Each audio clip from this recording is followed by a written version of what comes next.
થરાદના નાનોલની પ્રાથમિક શાળામાં બાળાઓ દેશી કાનુડે રમી જન્માષ્ટમીની ઉજવણી કરી। જન્માષ્ટમીનો તહેવાર જે ગામઠી ભાષામાં કાનુડો, જે અહીં બનાસકાંઠાનો પરંપરાગત તહેવાર છે, જે મહોત્સવની ઉજવણી નાનોલ પ્રાથમિક શાળામાં બાળકોએ પરંપરાગત પોશાકમાં કૃષ્ણ કાનુડાના લોકગીતો ઉપર રાસ ગરબા રમી ઉત્સાહપૂર્વક ઉજવણી કરી, જેના થકી બાળકોના ધાર્મિક મૂલ્યોનો વિકાસ થાય તેમજ તહેવારો પ્રત્યે રુચિ કેળવાય એ હેતુ સાથે નાનોલ પ્રાથમિક શાળાના આચાર્ય અણદાભાઈ પટેલ દ્વારા બાળકોને જન્માષ્ટમીના તહેવાર વિશે ધાર્મિક અને પરંપરાગત તહેવારોનું મહત્વ સમજાવ્યું હતું।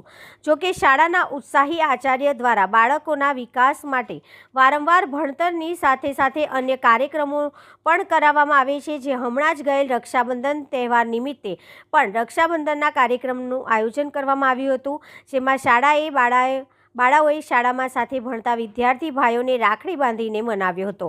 જ્યારે આ જન્માષ્ટમીના કાર્યક્રમને પણ કાનુડો રમાડવામાં આવ્યો હતો, જેમાં શાળાની બાળાઓ ખૂબ જ ઉત્સાહી જોવા મળી હતી।